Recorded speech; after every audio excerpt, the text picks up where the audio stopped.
Welcome back on the AM show, and as you can see right behind me, we're going to be focusing on the NPP in the next leg of the conversations we're going to be having. We call this the big stories. And starting up, the NPP had that presser yesterday, that engagement, the party's chairman, Stephen Ayesu and team addressing some crucial issues in terms of how much debt had been added. I have a bit of a different opinion on some of the subjects, but within the NPP proper, that long wait about the presidential primaries has come to an end, because we know that on November the 4th, they're going to be electing their leader who leads the charge into 2024. The parliamentary primaries are also in the fray, and we'll be talking about other surrounding matters. Now, joining us for that conversation, we have David Boakye.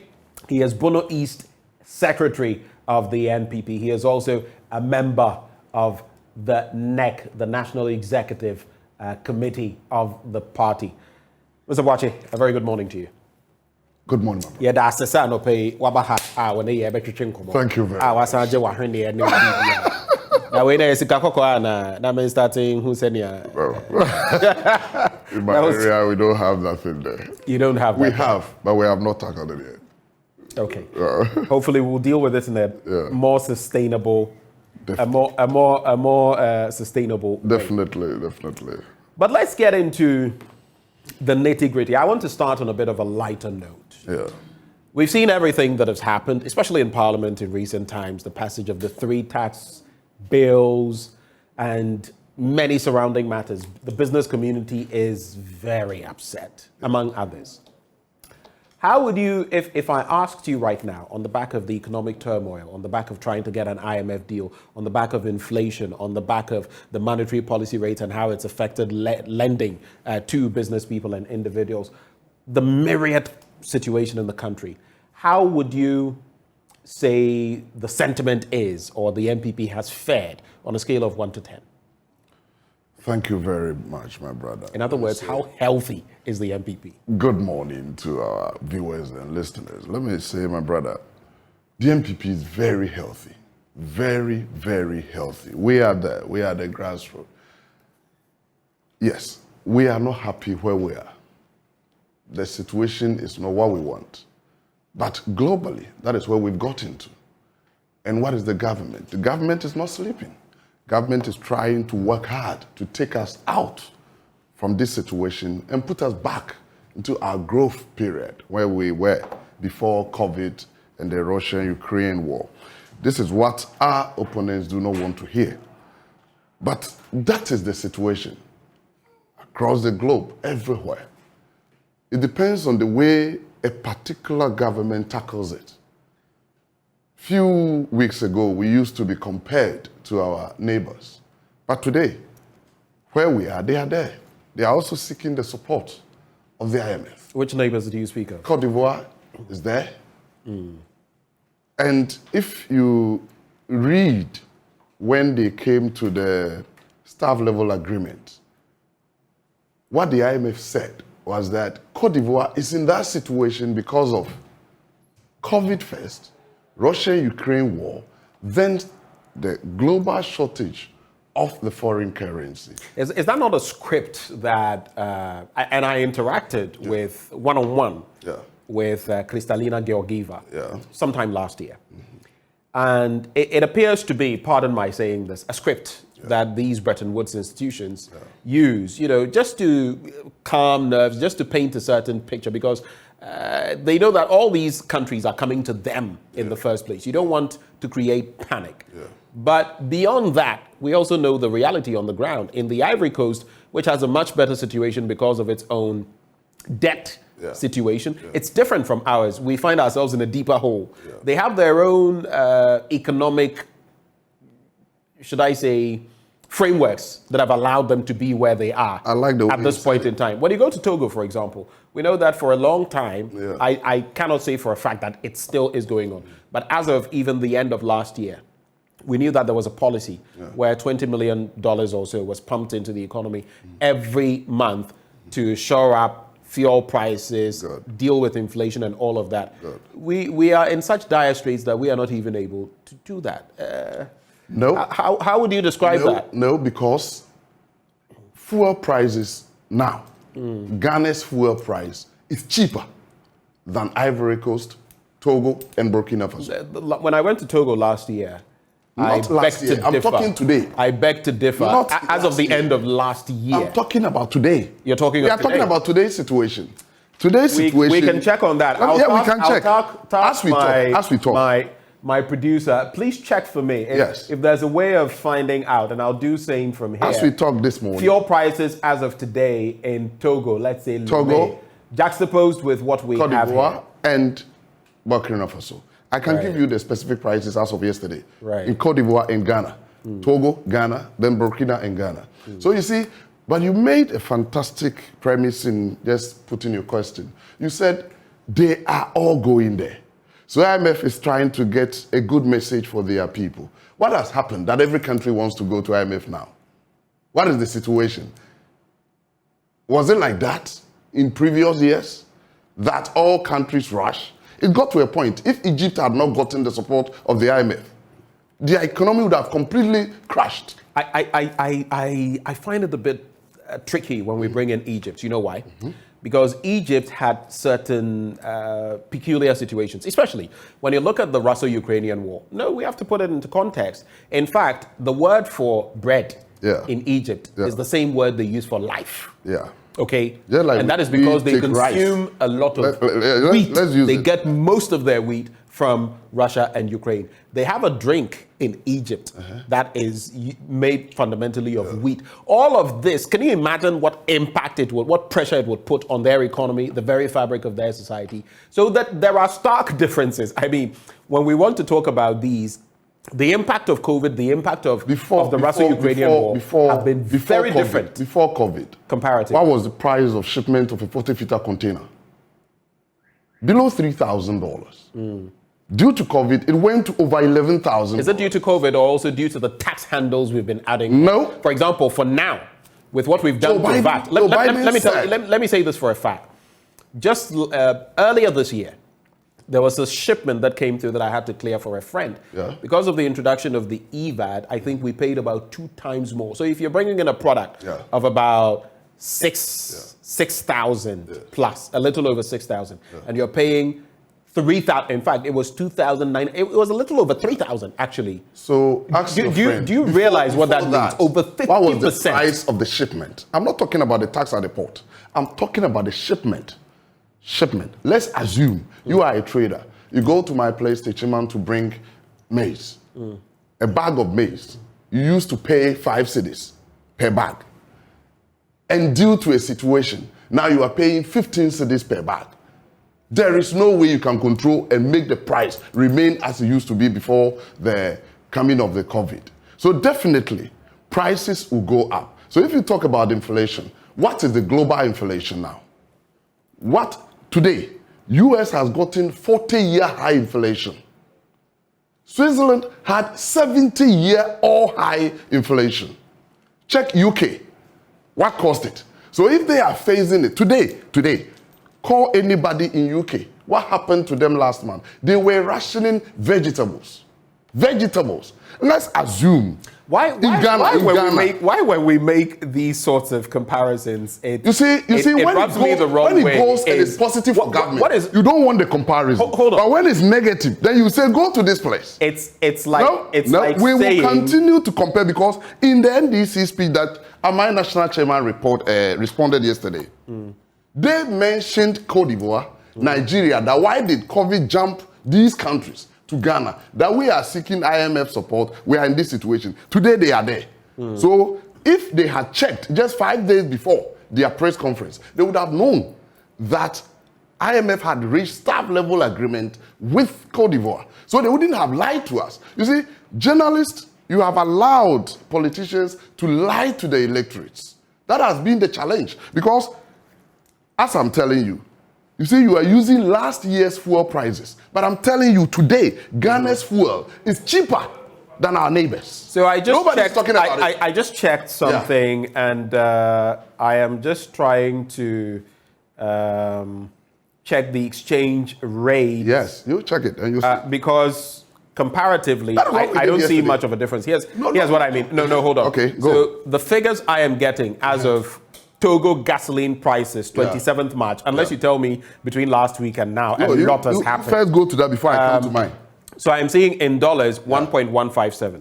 Okay? 1.157. Yeah. The last time I purchased fuel, it was almost 13 cedis. Not the last time. Like today, 12 it is 12.6. 12 point. Okay, so just let's take this bit by bit. We all buy fuel. Yes. The last time I bought fuel, it was 12.98. Yeah. Okay, 12.98. Oh, the last time. And it's just about. No, today.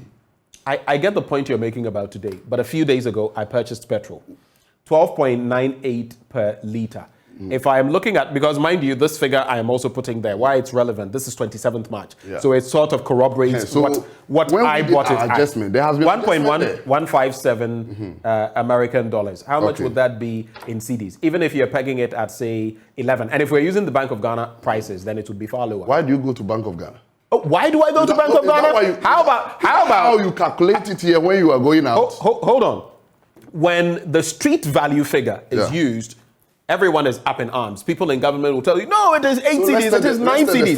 But when, if the standards are going to be set, then we might as well use that rate across the board. I use what the public is going for. How many people? So we should use the street value. You use the street value because that's what you have been using. Let's use the street value of about 12. Yeah. That would give you a little over 12. So let's say 12 CDs and 15 pesos, thereabouts. If we are using this figure, which would still be less than the 12 point what you mentioned. No. As of I'm telling you. So you're saying as of now. As of today, fuel in Burkina Faso is 17.27 if you bring it to Ghana cedis. If you bring that off... What is your rate of conversion? What are you using? You see, you are using that of last week, so pick that of yesterday. No, but I just want to know. I've told you my formula. I'm asking, what is your formula that you're using? I didn't write that one, but I want you to... Unfortunately, you have it. So you were given these figures to mention. No. Have you taken the time to go over the figures and make the permutations? I've done so. But as I said, I couldn't have picked all the things. You see it. So what I'm telling you is that you, for the benefit of the doubt, you are the neutral arbiter. So just go there today and pick their prices. And let's convert. Because I'm using our prices today, not our prices on 27th March. Do you get it? So what did you get? What did you get for Togo? I don't see a figure there. What figure do you have for Togo? For Togo, unfortunately, I didn't write it, but it's also still higher. Togo is around 16. You check it. I see. Yes. You see, now, one thing that we don't seem to appreciate. It's the strength, the gaining of strength. I'll let you go on, but like I said, you see, you must look at the exchange rate in those countries and look at the exchange rate here. Yeah. Then, comparatively, you will look at the price of fuel. There's even PPP that you have to, take into consideration. So, just bandying these figures, and I am not sure. That's why I was asking you. Figure. I am not certain. That is why I did at least the check on Togo. Unfortunately, and the figure I am getting, you would have had a current figure. Because, these days, all these countries are doing the adjustments. And we did our adjustment just 3 days ago. 3 days ago. And this is what we have. And they have also done it. So you are using that of last month. Technically, last month, the 27th of March is how many days away? It's actually a week away. Let me stick to your price. It's actually just Let me stick to your price and let's take it. Right. Let's assume that the price you bought fuel in Togo last time you went there last year, compared to Ghana last year, bring it to today. Will you say government is doing bad? I would say it has gone down. The prices have gone down. Of Ghana? Yes. Is it good or bad? It is a positive And the anticipation is that it should go down more. Exactly. And that was the exact point I was going to make, because there was a time. There was a time I was purchasing fuel, filling my tank with less than 400 cedis. Yeah. So if now I'm still spending close to 700 cedis, at a point it was over. At a point it was over 800 cedis. What was your salary by then? You see, one thing is that we have a situation. We cannot keep comparing what we had yesterday. We all admit that there is a situation that we don't want to be. And government is working hard. That's why I want you to appreciate that just even last month, the price you bought fuel has changed this month. I'll tell you about change, since you like using the word change a lot. Just about 2 years ago, what value my salary gave me in real terms has been eroded over 60%. Would you believe that? That's good. I appreciate that. Would you believe that?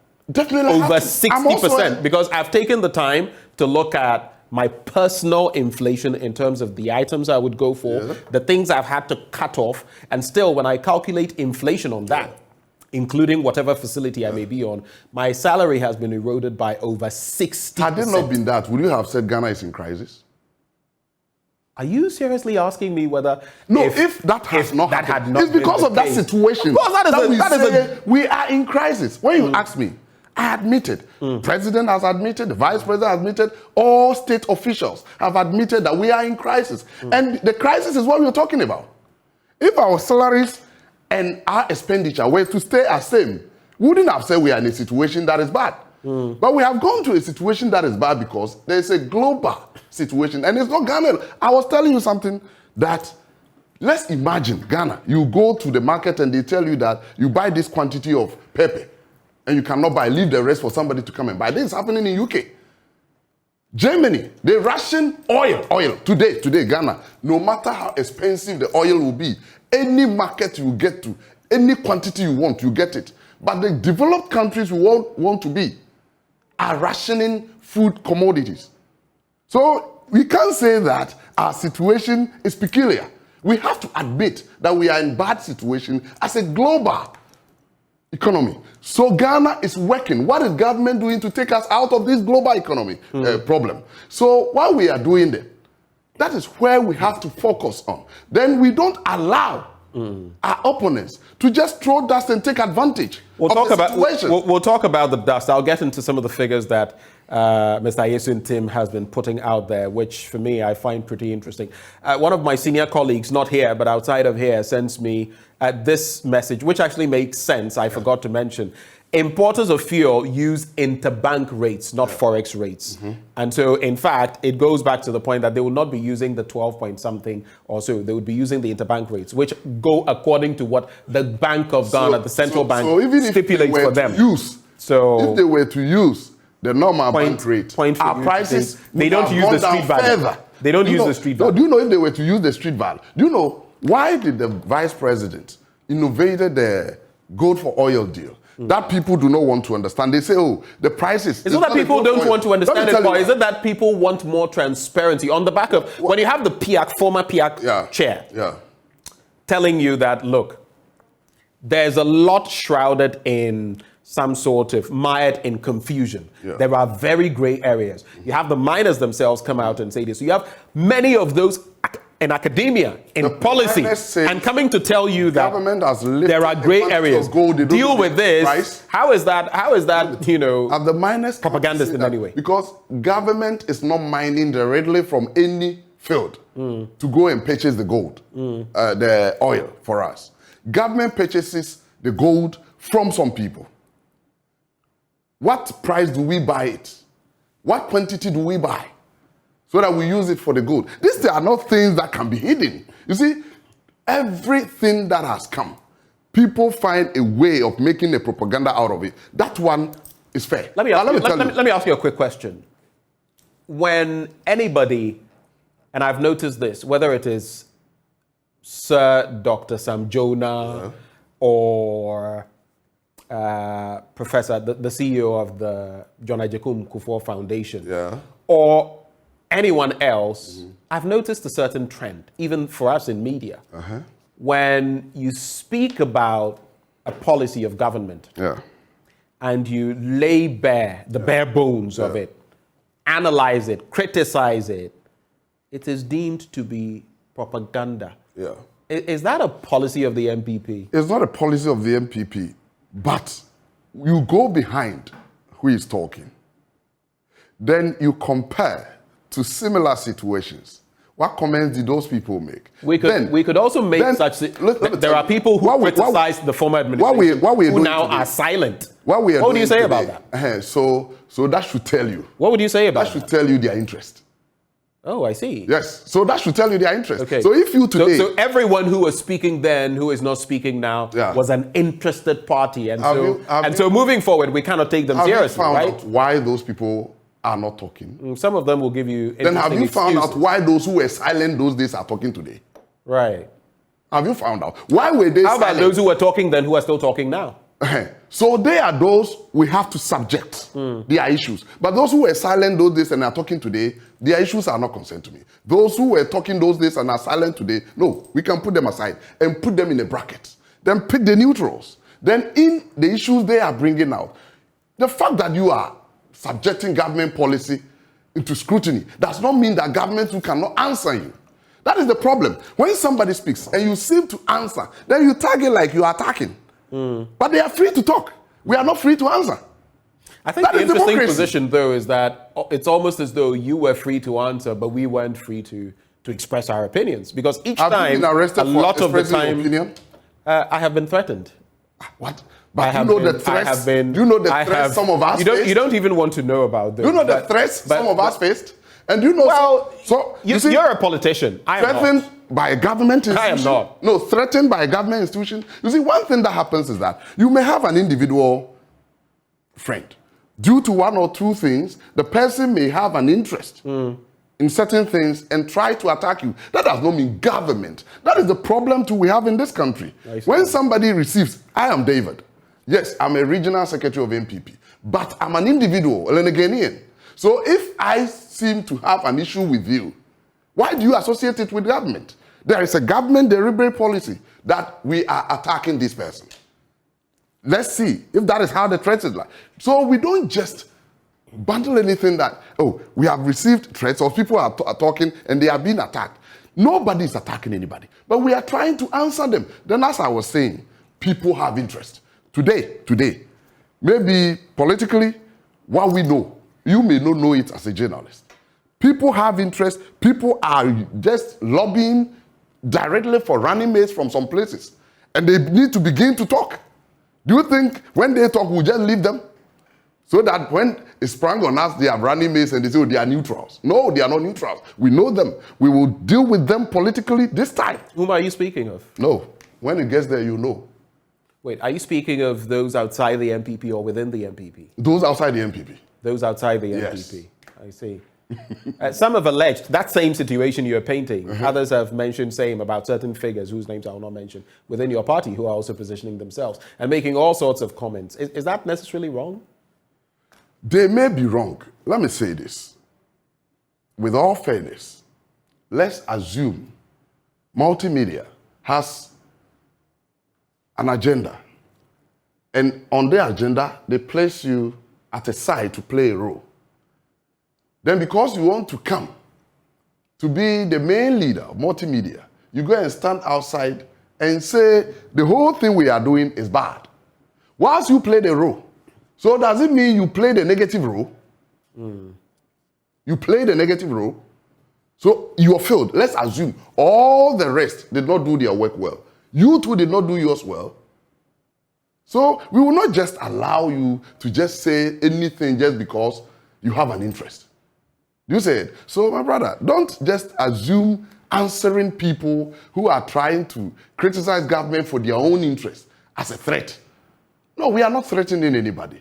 We are in democracy. People have spoken. People have even done press conferences, given messages at programs, said certain things that are wrong, that are completely wrong. But nothing has happened to them. They are still in their businesses, pursuing their agenda, pursuing their interests. I find it curious. I'll let us wind on this so that we can get into the party issues. But I find it curious when you suggest in a way that people have said X, Y, Z and nothing has happened to them. Almost as though the reverse should have been the norm. Almost as though something... Because you said... Actually, nothing should happen to anybody. Now, the point is to be made, since you bring that up. When you have many more people, and I'll give you my personal example. Do you know why I find this worrying? Because former President Mahama from those three... Muntia 3. Not even the Muntia 3. No, those who were brought into the country who were housed in a certain hotel. The Guantanamo, the Guantanamo guys. Yeah.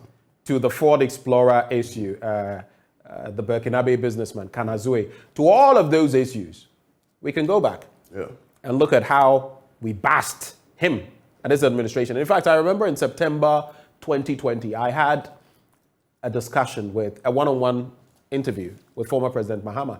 And I resurrected the issue of whether he was corrupt or not. You remember that BBC interview? Yeah. And I put it to him again. I rehearsed it. It was interesting. Mm-hmm. We hold the feet of leaders to the fire of accountability. Yeah. Never did I have to, sort of sleep with any thoughts. But nowadays, I'll tell you what, and I can, if you want, I could even bring these people. My own parish priest. Hold on. Let me make my point. My parish priest, I go to church, and he asks me, Ben, I listen to you. Do you feel safe? This and that and that. Some of what he says, I cannot mention on air. My mother is constantly concerned about my safety. People call me, hey, you're doing a good job, but do you feel safe? Are you this or that? Sometimes even people in international circles, not Ghanaians. I just don't want to mention. Yeah. So I also pick a certain, why are people asking me this in this tenure and not before? You remember my former colleague. Let me just land on this. Manasseh Azuri Awene. Yeah. You remember what he said at a point having to travel to South Africa and threats that were, those are real. They are not imagined. And you see how journalists across borders, you see how we've been falling in the rankings. So tell me that people are being journalism. Excessive. A party communicator. You're a party person. I'm not saying it's right, but you're a politician. For the last 18 years. Right. I was stopped from moving out after 8 p.m. Yes, I had to be advised. Stopped by whom? That's just like your pastor. Me too, my priest told me, my chief called me. I see. And they said, this is what they had heard. And actually, we were attacked. Come to Techima, Classic FM. We were attacked when we were having a program. Fortunately for us, none of us got injured, only the NDC rep. He's currently the regional secretary of NDC in Bono. You can call him. Are you suggesting that he had a hand to do with that? No, I'm saying that they attacked us. Their people attacked us when they were in government. And fortunately, he's the only person who was injured. All of us ran safe. It's interesting though that his people came. That you say fortunately, he was the only one injured. Someone is injured and you say fortunately. His people came to injure him, not me. I see. Not me. They were throwing stones at us. And we had a place to hide safe. But he didn't early. He got injured before he got a place to hide himself. Do you see what I'm saying? So this thing that you're saying, and so, you see, I will not even be surprised you go to Ameswali. Then I'll go to Bono Ahafo and tell you, Peace FM reporter who was shot dead 5 days before elections. I mean, if we wanted to go down that... So that is it. That's what we don't have to go. You would remember... No, hold on. You would remember the XYZ issue. You would remember the radio Adan, the radio station in Adan. We could go down that road. I think what we should be doing is that as political parties, especially... We didn't mention it here because you mentioned Adan and XYZ, but you don't mention Classic. These are stories. The stories I just mentioned. Classic FM from over how many years ago? Somebody got injured and has died out of it. The general manager of Classic FM, unfortunately, died out of that attack. I see. Come to Techima and do investigation. You see, we had people there, party executives, having pistols on them. They had pistols on them. We know them. Come to Techima. Why should that be the case in the first? They were moving with it. Because their party was in government. I'm telling you this, that it's a public program. Come to Techiman, send your reporters to come and investigate what I'm saying. That I said NDC executives, including the then constituency organizer, late Mumuni, they had guns, pistols on them, moving with it. Do you feel that is a point we must get away from? Yes, especially definitely. As NPP, NDC, and especially considering the sort of geopolitical cauldron we are in. Look at the countries around us. Coup d'etats, economic turmoil, all kinds of things. We've been talking about intransigence all around. That's what I was going to. And we're talking about Boku now with all the happenings there. You know, the intransigence can take advantage of a situation like this. Insurgency, if yes, and just enter our country and assume something, attack somebody because they know, oh, when Joseph is attacked, it will be assumed that he criticizes government. So it's not a good situation for us. But we shouldn't also make it look like it's government-sponsored thing. You see, we are not in the minds of individuals. Somebody may seem to even love the party, his own party, than even the entire party bloc. So that person may take a decision which is an individual decision, not a collective state decision. So we have to handle these situations peculiarly. Like this one is this. This one is this. Like you said, I'm just yet to hear you say a state-sponsored entity has threatened me, Joseph, because I criticize government. That hasn't happened yet. But if individuals do, it's not here alone. It happens everywhere across. I'm somebody who listens overnight foreign news. And what goes out there is not good. But if it were just a pinch of it were to be our situation, I think maybe people wouldn't feel comfortable to say. So let's make tracks on this conversation. I just want to go into Parliament briefly, and then but even before I do that, so your scorecard, you say the NPP has fared excessively, exceedingly well. No, and I wouldn't say so. For now, but I would say we are above average. Above average. Definitely. On a scale of 1 to 10, considering everything that is 6.5. How would you rate the NPP? For now, 6.5 because of our 6.5. Yeah. So that's 65%. Yeah. Which is a pass mark. And that's why Ghanaians... That's far above a pass mark. That is why Ghanaians gave us a second chance. Because if you are not good, they wouldn't give you a second chance. You come one and you leave. Your votes fell by about 500,000 in 2020. People were even expecting us. That was a verdict. You lost. In fact, your members of parliament have since been whittled down since to the 2000, our opponents have never won election with a gap over 200,000 over us. So if we drop and end at 500,000, it's very positive for us. And if we are to win the next election by 300,000, we will like it. Victory is victory. Right. That's good. And you think you'll get there? We are getting there. I'm telling you that. You take it. You see, we don't want the situation. People thought, oh, banks were collapsing, these things, and 2020, we were hopeful we were coming. And they got the 500,000. You were talking about Parliament. I don't want to go into details. We lost Parliament because we gave some away. The NPP gave some seats away. I'm telling you, in my region. How did you do that? No, that's what I'm telling you. Because of infighting. If you come to my region, we had 5 seats. We lost 4 and got 2 new virgin seats we have never taken since 1992. But the 4, you come there, call your reporter there, my brother, I'll remember his name. Is it Anna Sabit? Sabit. Right. Sabit is a brother. You ask him. Infighting to the extent that a member of parliament told his constituency chairman that don't vote for me. If you vote for me, I'll lose. I don't need your votes. All the 70 executives, I don't need a vote of a single one of you. We pleaded. I knelt down before the member of parliament. Calm down. Let's win our seat. He said, no. Let him come. I'll hit him one and he will die. In executive meeting. So you see, if these things happen, we are bound. Come to one of our strongholds. There was a banner of the president and the candidate of the NDC being championed by our own people. So these things are details we will not tell you. But let's go there, you'll see what will happen. But that's an interesting picture if your people opt for the opposing side. Because they had fallen out with a member of parliament. Not because of his work, but because they had personal issues with him. And it degenerated because he sponsored 10 executives against the incumbents. All his 10 lost. The incumbents did the appointment of the 7. They didn't include any of his people. And it became straightforward from day one that they are anti. And I am anti. So I'm anti-executive, they are anti-MP. And that is how the things were going on. And since then, we have faced several things in that constituency. And I'm telling you, that constituency, we are taking it back. So don't just look at the situation. Which constituency to be specific again? In Nkranza. Yeah. That is the strongest hold of NPP in Bono East. We president won with a wide margin. Come to Drobo. Parliamentary. Right. German South. President won with a margin of 13,000.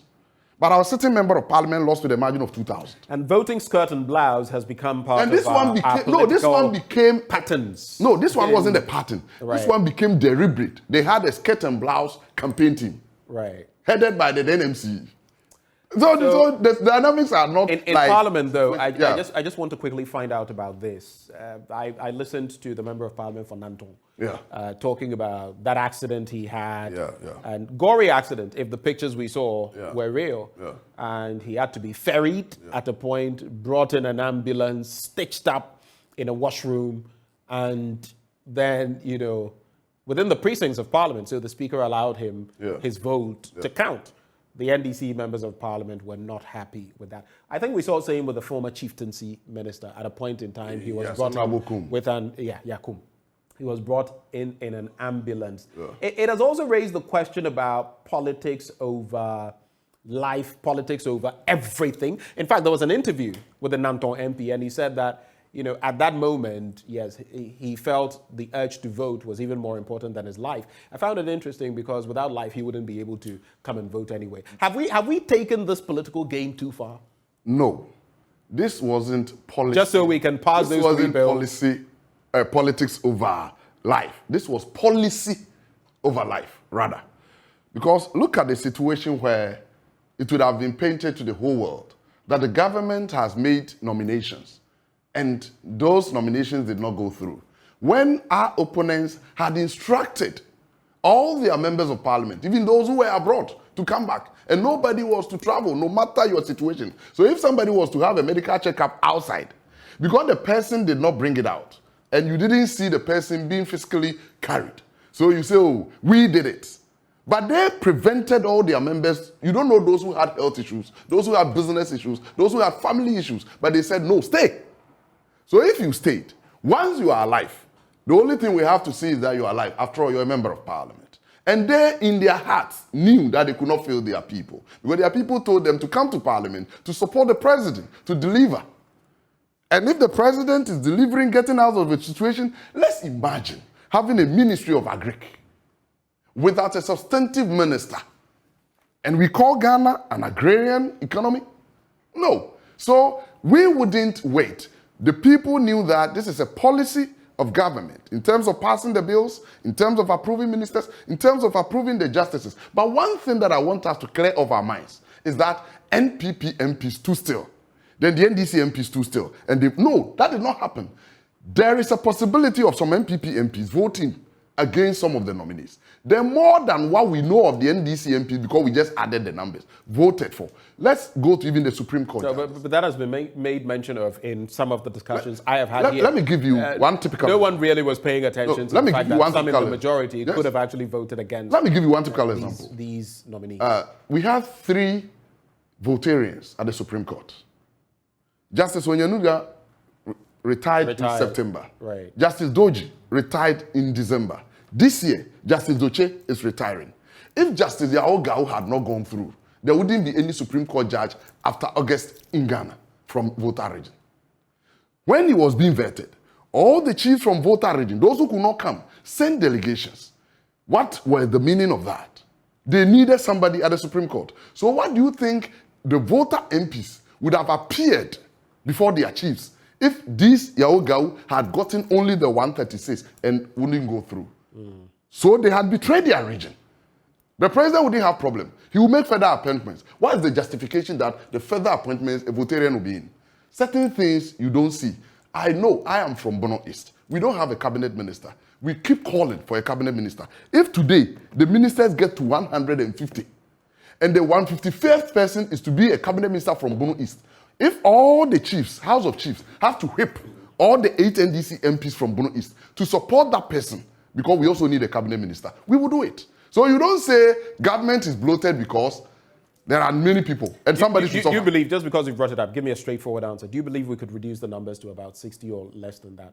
Tell those... No, just give me a straightforward answer. You see, I can't give a straightforward answer because Article 78(1) gives the president the mandate that appoint people you think there's a cap on cabinet ministers of 19. Some have said that, we could do with even less. We have about 26 to 28 on why did the that already is why did the 1992 Constitution expand the cabinet level from 13 to 19 from the previous constitutions? We've not amended the Constitution, so we have to stick to what it says. No, I'm just asking that. Why did and I'm also putting it back to you that it's not been amended. Why did no? As far as the 19 I'm is talking concerned. about, you see, the constitutions we have had, even the order in council, the one that gave us independence, all put a cap on cabinet at 13. So why did the 1982 Constitution expand it to 19? Why do you think? Because they think that our needs are getting wider. The country is getting bigger. Those days, the people were 6 million.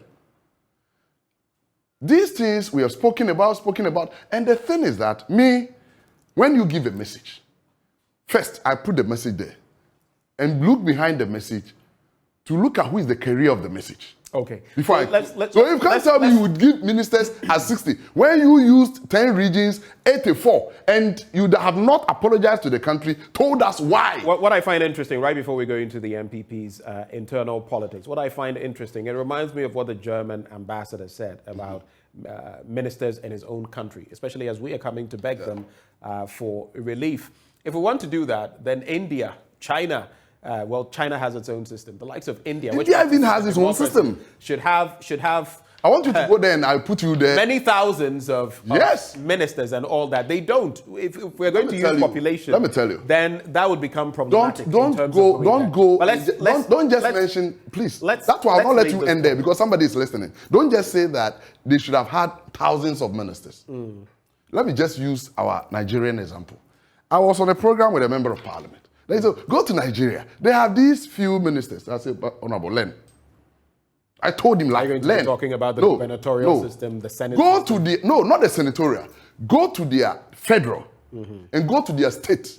Nigeria, each state out of the 36, all the 36, none of the states has less than 20 ministers. None of the states.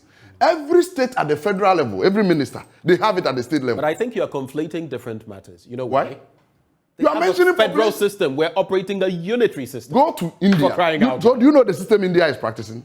Take your time and learn the Indian system. So that you didn't mention it's a merger, just like you India mentioned. has democracy in India is practiced according to its own context. So you see, so you don't bring somebody's context to just confuse our people and tell them China is having this number and they were to having this number. Nigeria is having this number. I take it. No, you, please. When I say something here, please don't assume it's you direct. Okay. I'm talking about issues for the clarity in the system.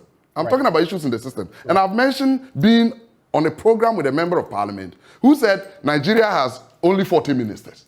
So I had to bring him on board, then tell him, let's go to each state government system. Then we started listing ministers, personal assistants, presidential advice, different. One state in Nigeria, the ministerial level is just like Ghana. One state. You just Google Oyo. Lagos Oyo is a place where I have a lot of affinity for because of it's good, so I've mentioned it. But you can go to Lagos, for example. I mean, what is the population of Lagos? And if you look at land size, among others, some of their states are much bigger than, Ghana. So I accept that. But the point I am making is that I think even if we went into the numbers, not that I think, I know, if we go into the numbers, look at countries like Kenya, countries like Rwanda.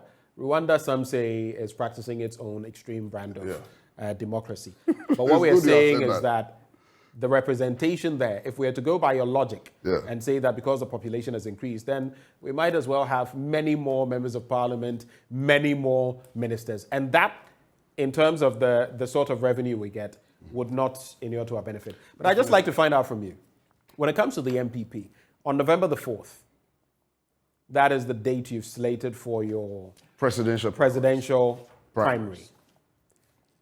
So far, the numbers that I've seen, there are going to be more than 5 contenders. Even if you look at the Custodian newspaper today, there's Dr. Baumia, who is here, Alan Trematin, Kennedy Ejapong, Uswefri Akoto, Joe Gate, Boachi Jakon, Kwabene Ejapong.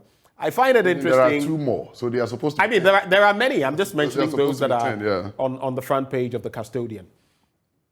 If you say now that if there are more than 5, you're going to organize a special conference. It reminds me of the Aliu Mahama era and the numbers that came from. But what is the rationale behind I'm surprised you have forgotten. What is the rationale behind that? No. After the 17 aspirants in 2007, we did a major amendments in our constitution in 2010. And that introduced the first level of elections. That is the super delegates conference. So it has its own delegates. Then when that one would trim the number from any number that would come. If we had had that, we wouldn't have had the 17 aspirants. So that was a cue we just got from that. Then we introduced the amendment. We have gone through that before. So 17 then, you have 10 now. 10. So 5 are going to go You could now. likely get more. Yes, but no matter And I wonder whether with these 10, Kojo Poku is in there as well. No, he's the one. He's one. Then Dr. Praku, Praku to make them 10. Yes. Right. And what I'm saying is that we have had it before. 2014, we did special delegates. That took Dr. Praku out. If you remember, and those people. So we are going to do it again. And this one has a delegates of about 6,000. You know, the general delegates are over 200,000. This one, like in my own region, which has over 7,400 delegates. In the special delegates, we have only 34. Because the special delegates is all regional officers, all constituency chairmen. For constituency level, only chairmen. All members of parliament. All surviving founding members. In my region, it's only one left now. Then external branches will bring 3 delegates each, all national council members, then all national executives. So we form just around 6,000. And we are going to do the voting. After the voting, it will be ranked 1 to the last. So 1 to 5 qualifies to go and face the major delegates in 4th November. And that one, there is one that is not on it. We also have the runoff system. It's not like just a majority votes. If you don't get a 50% plus 1, the first 2 will go for a runoff. And that one is later on the 11th. 1 week after. Let me just mention this, though. This rhetoric about 50% plus 1, I just want to, you know, we say it at the national level, 50% plus 1. Of our delegates. Yes, I get it. But I think even within your party, let's say 50%, because statistically, if you do the math, 50% plus 1 may not necessarily, let's say 50% plus, statistically, exactly. Okay, 50%. It would not be a relevant figure. So let's note that. Right. So you go there. Right. See, yeah. So what is happening is that we are opening the nominations on the 26th of May. Okay. Then we close it on the 24th of June. Then if all things being equal, the numbers we know for now all come. Then we're going to do the special delegates conference on the 26th of August. Then after that, the main one, they start their campaigning for the next 3 months. Then we do the main elections on the 4th of November. Then if there should be a runoff, it will come on the 11th of November. So for that, now we are set to go. And this thing, let me say it clear. Nobody sat anywhere and just wrote these dates. We debated on them. We had several days. We looked at the pros and cons with the government business. Members of parliament are to play active role in all these things. So we look at their business too in parliament. So these members of parliament, in fact, we had their large representation. Over 50 of them were there. And you know, per our national council structure, all ranking members or committee chairmen are members of the council. Aside that, there is a specific parliamentary delegation number of 11. So that alone, adding, you'll see that you'll be hitting around 30-something. Then the leader is a member of NEC, so automatically. So we have, it means, and some regions, like in my region, Honorable Martina James Sankosa is a regional rep, not a parliamentary rep. So he adds to their number. So you see that the parliamentary representation was a very huge one. Then the presidential, 5 of them are members of council. Honorable Bacheja Akon comes from Eastern Regional Council members. He's a member. Honorable Cabinet Japon, by virtue of being a former General Secretary, is a member of council. Honorable Kine Japon is a member of council by virtue of being a committee chairman. Then His Excellency the Vice President definitely is automatically a member, is there. And as you see, somebody like Honorable Alan Chamatin wasn't there, but his close associate is a member, Nana Ohininto. He's a former General Secretary. You know? So I guess we have all these. So this the succinct it's not details like of it. Some people did it in favor of no. They were all there. You put your inputs come in. Why this is this? Why this? Why you think it should go where? Then the majority will decide why it should be here. Okay. So this is a consensus program. So November 4, it's coming off. Just give me a straightforward answer on this. I hear a lot of your party people supporting this or that person. Are you throwing your weight behind any of the candidates? That is when the ban is lifted. So far, I'm banned from doing that. Right. Yeah. There are those who who are supposed to be banned, but who are also willfully mentioning that they are in support of either Alan, Dr. Baumia, Dr. That is their choice. But I will be with the popular choice. All right. So you also have a bid to protect some sitting MPs. Never. Is that correct? Never. No? Never. No? No. You're not trying to protect some of your 137 or all of them, members of parliament. All of them are opened for contest. All of them. They're open for contest. All of them. There's no party position that let them go. There's no such position? We have never taken such a position. I'm a member of the National Council. I was there throughout. And I'm telling you that what we have done is that conventionally, MDCs do not contest at places we have members of parliament. It's not new. It's been there. If you go back to check, it's been there a long time. Then, constituency officers, regional officers, and national officers, you have 2 years to resign your position if you think of contesting. And now that 2 years is expired. The members of parliament, theirs is on the 24th of February next year. So definitely you can't qualify. So it's not like we just announced it. We did not decide there. It was a position that is there conventionally, and we just gave the mandate to the General Secretary to reiterate it to the people that this convention is still working. So if you are a member of MMDC or an officer from constituency to national, you cannot contest now where members of parliament are. But where we don't have, you are free to go. All right. Right before you go, I'd just like to find out, school feeding. There's an interesting situation there. We heard Simon Osei-Mensah, the Ashanti Regional Minister, apparently sack some of them who came to the Coordinating Council office. But less than 1 cedi a day to sustain our young ones, and the call by caterers. What do you make of it? That's the final bit. I believe that definitely we need to do something about it. Because this figure has been there for over 10 years. In fact, some put that side by side with what those who have been incarcerated, prisoners. You remember Operation Efiafi? Definitely. And the one Ghana. I think even that has been increased by a bit. This one is woefully inadequate because we keep increasing that of boarding students that government pays. Why not this? Even at least just 100% increment would have just solved the issue. So about 2 cedis, you think about 2 cedis or over? I think for now, minimum should be 2 cedis. Okay. Anything below 2 cedis will still not even be adequate for them. You see, in as much as we try to do our best, we try to balance it. As I said, in the Fourth Republic, or let's say after President Kufuor, who introduced free school feeding. Right. Nana Addo is the one who has expanded it the largest. More than what he came to inherit, more than that. So the numbers are the problem?